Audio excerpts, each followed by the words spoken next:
आज का हमारा टॉपिक रहेगा ब्रह्मपुत्र नदी तंत्र। तो ब्रह्मपुत्र नदी तंत्र के बारे में समझेंगे कि ब्रह्मपुत्र नदी कहाँ से निकलती है और कितने देशों से होकर गुजरती है और कौन कौन सी उसकी सहायक नदियाँ हैं। खासकर हमारे भारत में बहुत सारी नदियाँ हैं, भारत में बहुत सारी नदियाँ हैं, तो अक्सर याद करना एक टॉप हो जाता है। तो अक्सर बड़े बड़े एग्जाम या छोटे छोटे एग्जाम में भी पूछता है। तो आज हमारा टॉपिक रहेगा कि ब्रह्मपुत्र नदी तंत्र में कौन कौन सी नदियाँ मिलती है और कहाँ जाकर मिलती है मिलता है।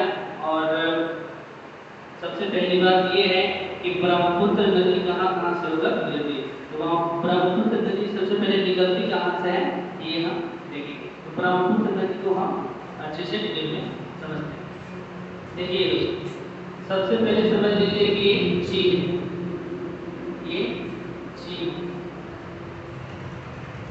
ये पूरा चीन का एरिया है और यहाँ पर तिब्बत एक जगह है जो चीन का है, जो कि अब चाइना का हिस्सा हो गया है। तो आज हम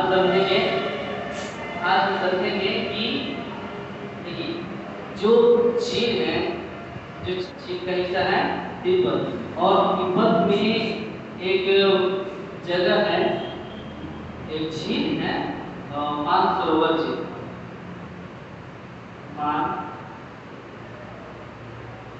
मानसरोवर झील, मानसरोवर झील के पास एक ग्लेशियर है, जिसे एक ग्लेशियर है। आप सिंपल तरीका से समझ जाइए कि यहाँ पर मानसरोवर झील के पास एक झील, मानसरोवर झील, और उसके नजदीक में एक ग्लेशियर है जिसे बर्फों का बहुत बड़ा टीला है। और वो बर्फ जब पिघलता है तो बहुत सारा पानी उससे निकलती है। तो उसका नाम है चेमयुंगडुंग ग्लेशियर। चेमयुंगडुंग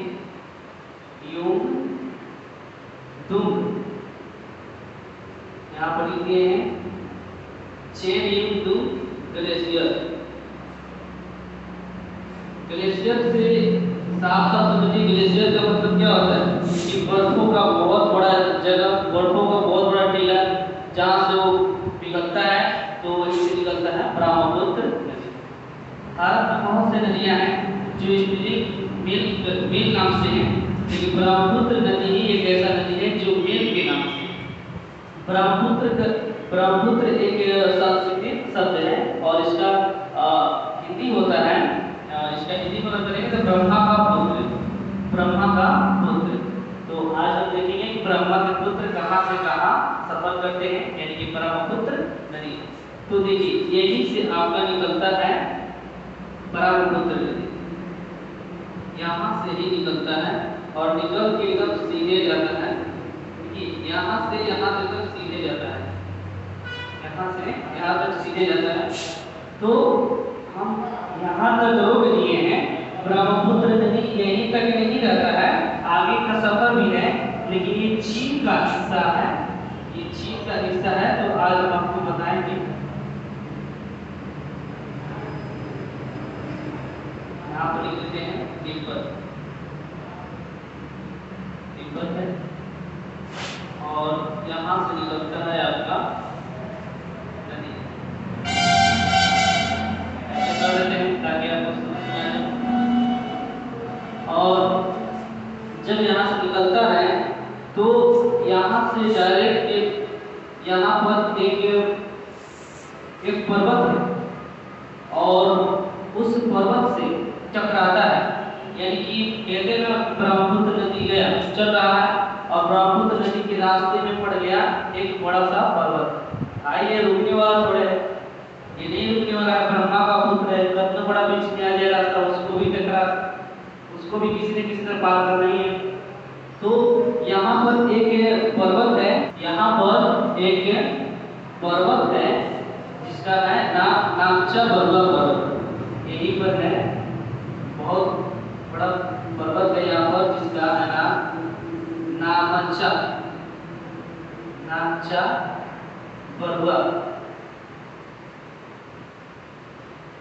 नामचा बरुआ पर्वत। ये नामचा बरुआ पर्वत है। जब ब्रह्मपुत्र नदी चीन के तिब्बत से मानसरोवर झील यानी कि मानसरोवर झील 6 ग्लेशियर से निकलता है, तो निकलने के बाद इतना स्पीड में चलता है, इतना रफ्तार में चलता है कि ये डायरेक्ट यहाँ आता है नामचा बरुआ पर्वत, यानी अरुणाचल प्रदेश के पास में है ये पर्वत। अरुणाचल प्रदेश में ये कैसे पहुँचता है, सबसे पहले ये समझना है। जब ये नदी बहता है तो इसके बीच में आ जाता है नामचा बरुआ पर्वत। नामचा बरुआ पर्वत को क्या करता है, ऐसे मुड़कर पीछे से गलियारे से, पर्वत के पीछे के गलियारे से होते हुए, जैसे कि ये पर्वत है ऐसे मुड़कर ये जो पर्वत है आपका सही नहीं सुना है,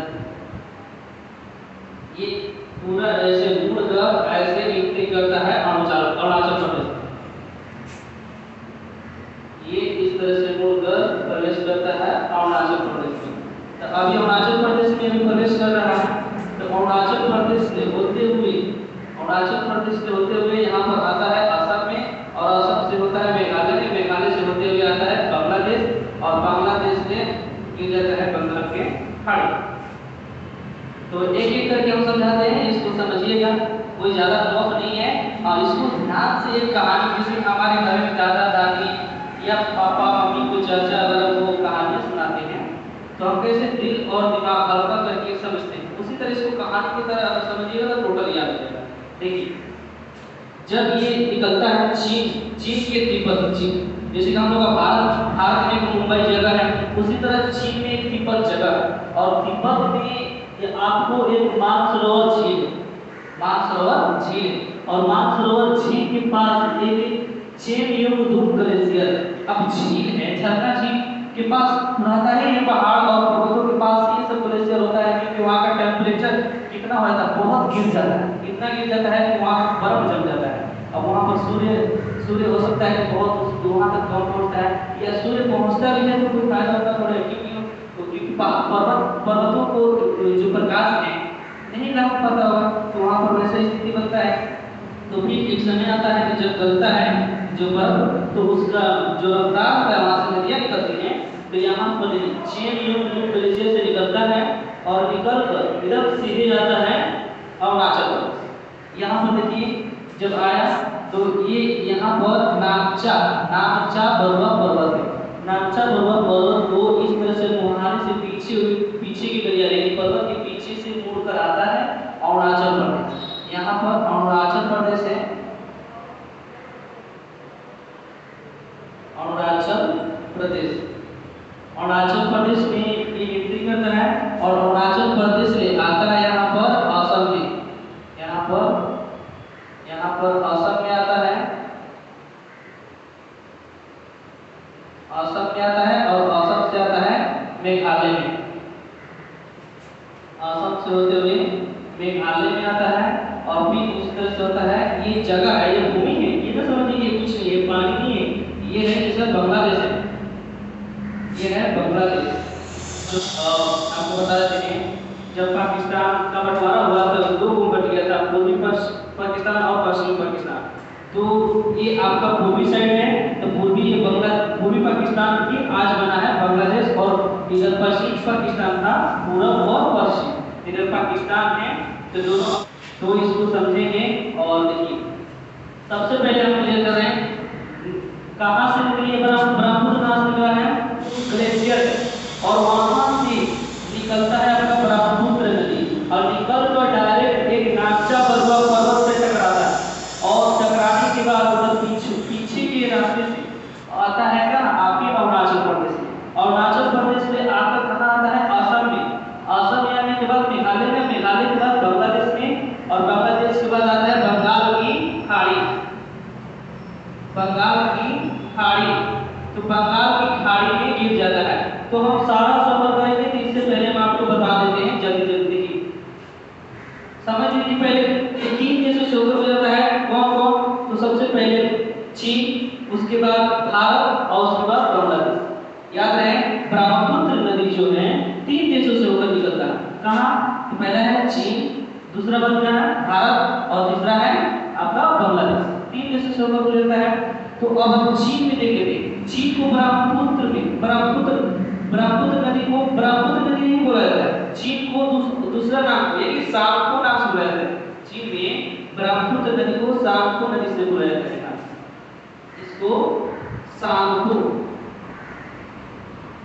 भाई अब जैसा देश होगा उसी वैसे ही हम उसको पुकारेंगे। तो ब्रह्मपुत्र नदी को चीन में सांगपो के नाम से पुकारते हैं। किस नाम से पुकारते हैं? सांगपो के नाम से हम पुकारते हैं। याद रहे किस नाम से? सांगपो। बहुत इंपॉर्टेंट है।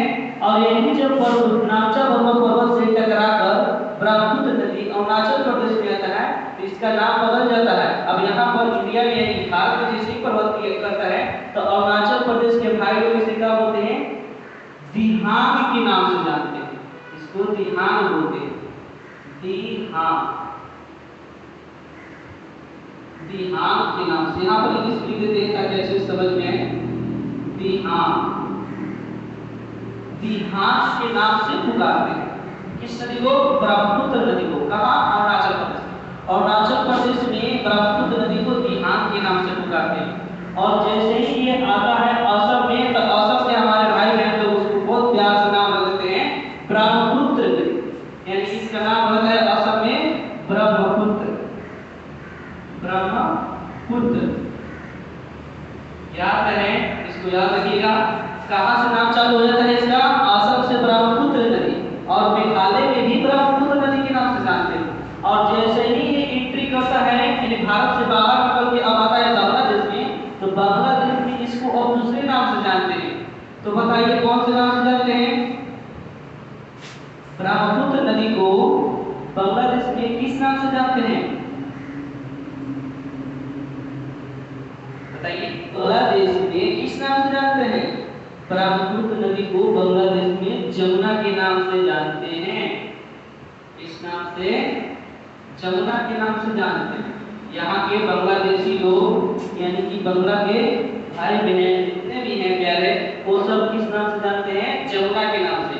और जब यहाँ पर अब देखिए, ये आपको बता देंगे और थोड़ा सा टॉपिक हम आपको छोड़ रहे हैं उसको बता दें।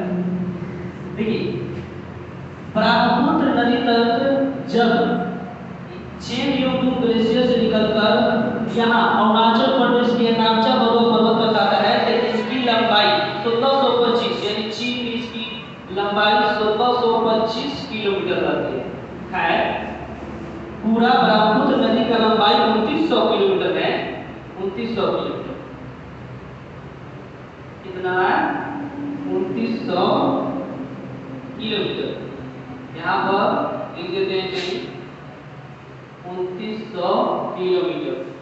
ये पूरा ब्रह्मपुत्र नदी जहां से सफर करता है और बंगाल के खाड़ी में गिरता है वहां तक ब्रह्मपुत्र नदी का कुल लंबाई 2900 किलोमीटर है। लेकिन जब चेंगयोंगडू ग्लेशियर से निकलकर नामचा पर्वत यानी भारत में एंट्री किया यानी चीन में यानी नामचा पर्वत तक इसका लंबाई रहता है 1725 किलोमीटर। लेकिन जब भारत में जब एंट्री करता है तो भारत में इसकी लंबाई टोटल होती है 916 किलोमीटर। 916 किलोमीटर। यहाँ आगे पीछे क्या होता है याद करने के लिए कहा जाता है कि इसके पीछे 16 है, इसके आगे 16 है, इसके पीछे 16। तो ये दोनों याद करें, 1600 एक है 25 और एक है 916। 1625 किलोमीटर कहाँ है? चीन में। और आपका भारत में इसका कुल लंबाई कितना है? 900 कितना 16 किलोमीटर। लेकिन अब इसका नाम तो जानते हैं 300 मारने वाला कौन है? कोई भी छक्का मार देता है, चौका मार देता है और राउंडर बोल के कौन है? उसका नाम क्या है? सूर्य कुमार यादव। तो सूर्य कुमार यादव 360 डिग्री पर मार देता है, कोई भी घुमा कर छक्का चौका। तो आप भी यहाँ पर घुमा क्या रखी यानी कि बांग्लादेश में इसका टोटल लंबाई 360 किलोमीटर हो जाता है। 360 kilometer in Bangladesh. Understand? Total breadth of Brahmaputra in Bangladesh 360 kilometer यानी कि बांग्लादेश में कुल लंबाई कितना है? 360 किलोमीटर ब्रह्मपुत्र। देखिए ये बहुत ज्यादा इंपॉर्टेंट है। चीन में 1625 किलोमीटर, भारत में 916 किलोमीटर और आपको बांग्लादेश में 360 किलोमीटर। ठीक है, और इसका नाम क्या हो जाता है बांग्लादेश में? जमुना के नाम से जानते हैं।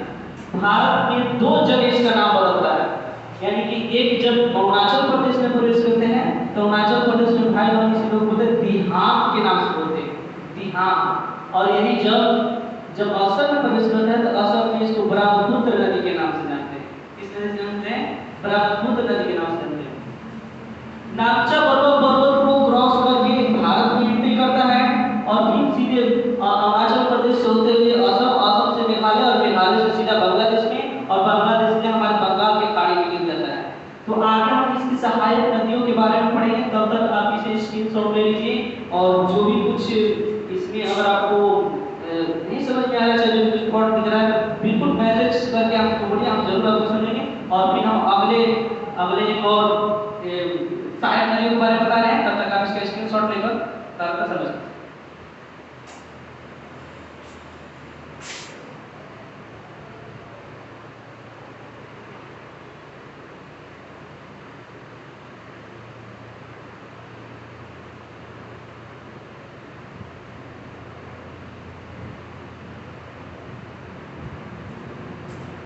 ठीक है, तो आप स्क्रीनशॉट ले लिए होंगे। अब हम दिखा रहे हैं आपको उधर, थोड़ा सा उधर चलते हैं। देखिए हम आपको तो यहाँ पर वहाँ पर बहुत ज़्यादा जगह नहीं है उसमें लिखने के लिए कुछ, क्योंकि हम सहायक नदियों के बारे में नहीं बता सकते हैं, तो इसलिए हम आपको यहाँ पर डिटेल में पूरा बता रहे हैं। ठीक है, तो आप इसको अच्छे से समझिएगा कैसे कैसे कर रहे हैं। ठीक है, देखिएगा ये हमारा है ब्रह्मपुत्र नदी। यहाँ से निकलकर कहाँ है? यहाँ पर्वत से टकराती है और टकराने के बाद इस तरह से घुसता है अरुणाचल प्रदेश, अरुणाचल प्रदेश में यहाँ पर असम, असम से आ जाता है हमारा कहाँ? बांग्लादेश में। ठीक है, तो अभी तो ऐसे दिख रहा है, एक ही कलर से किए हैं। ठीक है, थोड़ा ध्यान दीजिएगा। ये नदी जब चीन में होता है तो इसकी टोटल लंबाई 1625 किलोमीटर होती है, 1625 किलोमीटर। भारत में इसका 916 किलोमीटर और बांग्लादेश में इसका 360 किलोमीटर होता है। आपको ब्रह्मपुत्र नदी को चीन में इसको लोग बोलते हैं सांगपो के नाम से बोलते हैं, इस नाम से सांगपो के नाम से। अरुणाचल प्रदेश के लोग बोलते हैं इसको, अरुणाचल प्रदेश के लोग बोलते हैं दिहांग के नाम से बोलते हैं, दिहांग के नाम से बोलते हैं। जब यही असम में आता है तो इसको ब्रह्मपुत्र नदी के नाम से जाना जाता है, ब्रह्मपुत्र। और जब बांग्लादेश में आ जाता है तो इसका नाम रहता है जमुना। ठीक है, तो अब इसकी सहायक नदियों के बारे में बारी-बारी से जानते हैं। सबसे पहले यहाँ पर देखेंगे दिहांग नदी। तो देखिए यहाँ पर एक पहाड़ी है, मिसमी की पहाड़ियाँ। तो मिसमी की पहाड़ियाँ यहाँ पर लिख देते हैं, मिसमी की पहाड़ियाँ, मिसमी की पहाड़ियाँ। मिसमी की पहाड़ियाँ से आपका निकलता है नदी और इसमें आकर मिलता है, मिसमी की पहाड़ियों से निकल के आकर मिलता है और इस नदी का नाम है दिबांग। क्या नाम है? दिबांग। दिबांग बोले या सिकांग बोले? सिकांग, दिबांग या सिकांग। अब जब ये दोनों नदी ब्रह्मपुत्र दिहांग, अभी तो हम ब्रह्मपुत्र नाम नहीं लेंगे क्योंकि अरुणाचल प्रदेश में एंट्री किया है तो इसको लोग दिहांग के नाम से बोले। और इसमें एक बगल से आता है, अरुणाचल प्रदेश के बाहर से आता है, यानी मिसमी के पहाड़ियों से आता है नदी। कौन सा है?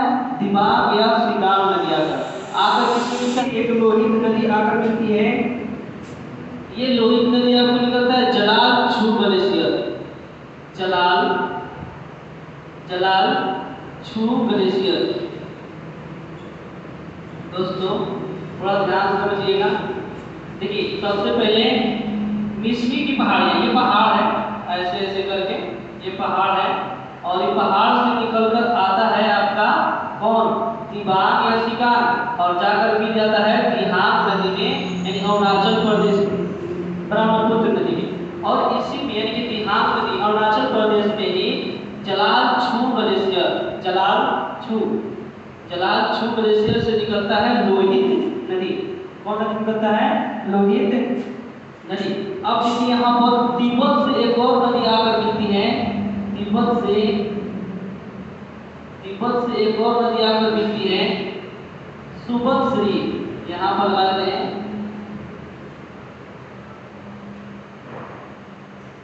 सुबनसिरी, यहाँ पर नाम देते हैं सुबनसिरी। सुबनसिरी आकर एक नदी है, आकर मिल जाता है आपका ब्रह्मपुत्र नदी में। सुबनसिरी आकर मिलता है और यहीं से आकर एक मिलता है, यानी कि अपने ही देश से, यानी कि असम से ही, यानी कि रंगा नदी एक आकर मिल जाता है रंगा नदी। रंगा नदी जब यहाँ आकर मिलता है तो रंगा नदी और सुबनसिरी, देखिए सबसे पहले लोहित नदी जब इसमें मिलता है तो लोहित नदी मिलता है कि इसकी चौड़ाई बहुत ज़्यादा हो जाती है। लोहित नदी, दिबांग नदी ये सब मिल जाते हैं तो आपको ब्रह्मपुत्र नदी की जो चौड़ाई है, लंबाई तो है नहीं लेकिन चौड़ाई जो है बढ़ जाती है, लगभग 10 किलोमीटर हो जाता है, 10 किलोमीटर चौड़ाई। ठीक है, किस नदी का? तो दिहांग नदी का।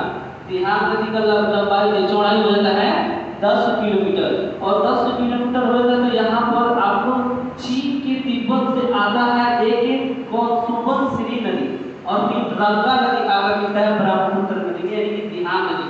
तो यहाँ पर एक आपको यहीं पर एक द्वीप का निर्माण होता है, यहीं पर एक द्वीप का निर्माण होता है जो भारत का, यानी पूरे विश्व का, भारत का यानी पूरे विश्व का सबसे बड़ा द्वीप है, सबसे बड़ा द्वीप माना जाता है विश्व का।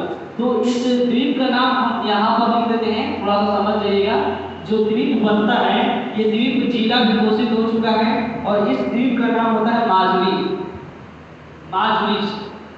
माजुली द्वीप, माजुली द्वीप का नाम हो जाता है, ये जिला घोषित हो गया है भारत में। और यहाँ पर किसके मिलने से, रंगा नदी और सुबनसिरी के मिलने से किस द्वीप का निर्माण होता है? माजुली द्वीप। ये विश्व का सबसे बड़ा द्वीप है, याद रहे। ऑब्जेक्टिव में ये बहुत चीजों में पूछता है, ये खैर या ये अचानक नहीं है, इसका बहुत ज्यादा।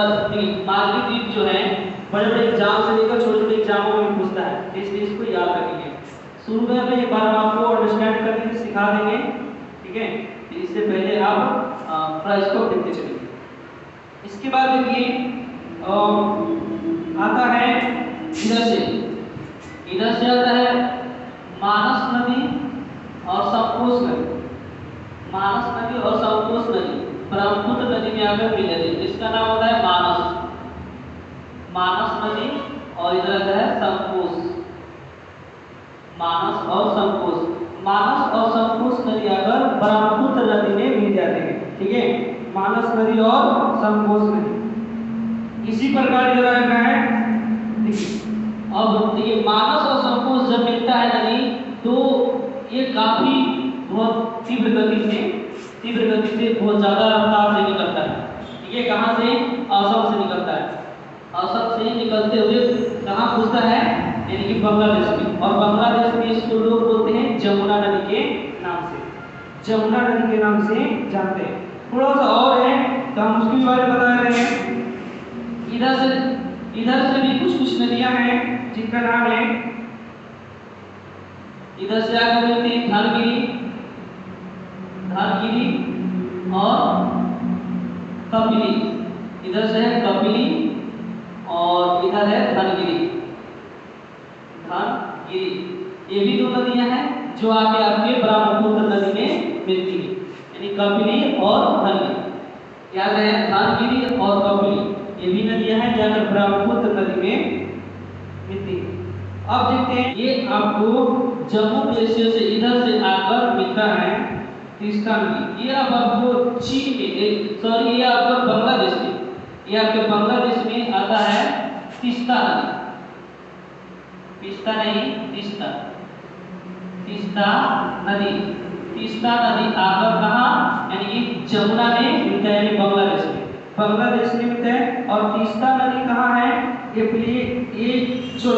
है चोलामू झील के पास। याद रहे आपको, यहाँ पर चोलामू झील है,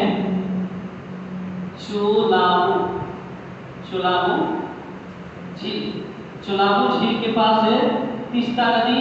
और इस कौन से ग्लेशियर से निकलता है, जेमू ग्लेशियर से। यहाँ पर है जेमू ग्लेशियर। हम नाम रख रहे हैं, अगर उसमें अक्षर ना समझ में आए तो नाम से भी समझ जाइएगा। ये यहाँ पर तीस्ता नदी आकर मिलता है कहाँ, जमुना में आकर मिलती है, जो बांग्लादेश में अब भारत में नहीं, भारत से बाहर निकल गया है नदी, तो इसमें आकर तीस्ता नदी आकर मिलती है। और यहाँ से एक और नदी तीस्ता नदी में मिलती है, यहाँ से एक और नदी है जिसको रंजित नदी के नाम से मिलती है, जिसको रंजित के नाम से जानते हैं, रंजित के नाम से जानते हैं। ठीक है, तो देखिए अब यहाँ से ये तो आप समझ गए। अब ये भारत का भाग है, यानी कि यूपी अब आ गया। यहाँ से निकल के आती है गंगा नदी, और गंगा नदी कहाँ आती है, बांग्लादेश में। गंगा नदी जब भारत से यानी कि बांग्लादेश में आता है, तो बांग्लादेश में आने के बाद इसका नाम पद्मा हो जाता है, गंगा नदी का नाम पद्मा हो जाता है। याद रहे, जब गंगा नदी बांग्लादेश में आती है तो बांग्लादेश के लोग इसको पद्मा के नाम से पुकारते हैं।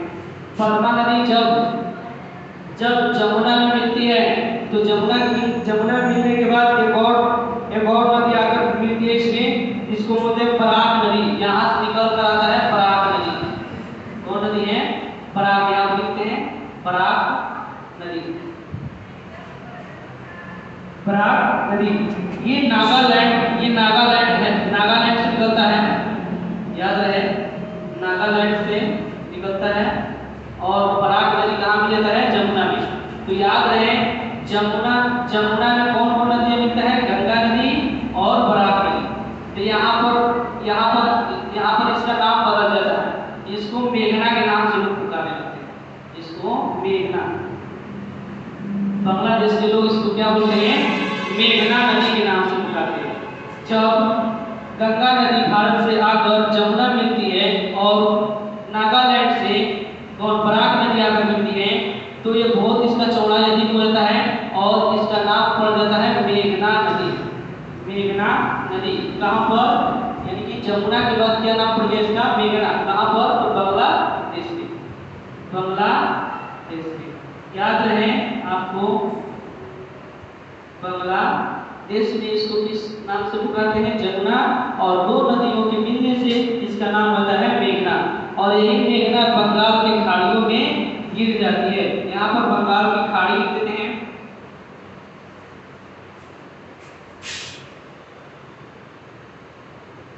बंगाल की खाड़ी में गिर जाती है। और यहीं पर एक निर्माण होता है मेघना नदी और इनकी गंगा नदी और कौन यहाँ पर आता है, जमुना नदी और गंगा नदी दोनों मिलकर एक यहाँ पर आए थे बांग्लादेश में, तो मिलकर निर्माण करती है सुंदरवन डेल्टा का, सुंदरवन डेल्टा का निर्माण करती है। तो याद रहे, बहुत ज्यादा इंपॉर्टेंट है, इसको अच्छे से समझ लीजिएगा, रिवर्स करके चाहे तो 2-3 बार देकर, क्योंकि आपको पूरा डिटेल आपको बता दिया ब्रह्मपुत्र नदी तंत्र। ठीक है, तब तक के लिए इसको समझिए, पढ़िए और पेयर में अच्छे से उतारिए। अब अगली बार हम बताएंगे गंगा नदी तंत्र के बारे में। ठीक है, क्योंकि हम आपको शुरू में बताए हैं कि भारत में कौन सी कितनी नदियां हैं, कहाँ से भरती हैं। तो भारत में आपको मुख्य रूप से भारत में 4 नदी तंत्र है। एक 4 नदी तंत्र है। 4 नदी तंत्र में कौन कौन है, एक सिंधु नदी तंत्र है, एक गंगा नदी तंत्र है, ब्रह्मपुत्र नदी तंत्र है, एक कौन है, एक पठारी यानी क्या बोलते हैं, एक पठारी है जो कि वो भी नदी तंत्र है, तो उसके बारे में भी हम बताएंगे। फिलहाल ब्रह्मपुत्र नदी तंत्र के बारे में बता दिए हैं। एक बार जल्दी रिवर्स कर देते हैं, ठीक है, तब तक के लिए आप लोग इसको समझिए। जब ये ब्रह्मपुत्र नदी यानी कि झील में होता है, तो इसको सांपो के नाम से जानते हैं। किस नाम से जानते हैं? सांपो के नाम से जानते हैं। और चीन में इसकी टोटल लंबाई 1625 किलोमीटर होती है। और जब ये नामचा बरुआ पर्वत से टकराकर अरुणाचल प्रदेश में आता है, तो अरुणाचल प्रदेश में इसको किस नाम से जानते हैं? अरुणाचल प्रदेश में इसको तिहान के नाम से जानते हैं। और जब यही असम में प्रवेश करती है तो इसका नाम आ जाता है ब्रह्मपुत्र नदी। और यही जब बांग्लादेश में आता है तो इसका नाम होता है जमुना नदी। जब ये भारत में होता है तो इसका लंबाई 916 किलोमीटर होता है। और जब बांग्लादेश में आता है तो इसका टोटल लंबाई 360 किलोमीटर यानी कि 360 किलोमीटर हो जाता है। अब देखिए कौन कौन सी नदी यहाँ पर निकलकर मिलती है, हम अच्छे से बता दिए हैं। जब अरुणाचल प्रदेश में रहता है तो यहाँ पर देखिए कौन कौन से दिबांग नदी मिलता है और रोहित नदी मिलती है। फिर यहाँ पर कपिली नदी मिलती है, धनगिरी, यहाँ पर मालवी नदी। ऐसे ऐसे यानी कि बायां साइड से और दायां साइड से याद करने के लिए बायां साइड से कौन कौन नदी मिल रही है और दायां साइड से कौन कौन नदी मिल रही है, यानी कि अच्छे से याद करने के लिए ठीक है। यानी दायां से कौन कौन और बायां से कौन कौन नदी मिल रही है ये याद करना, ठीक है। तो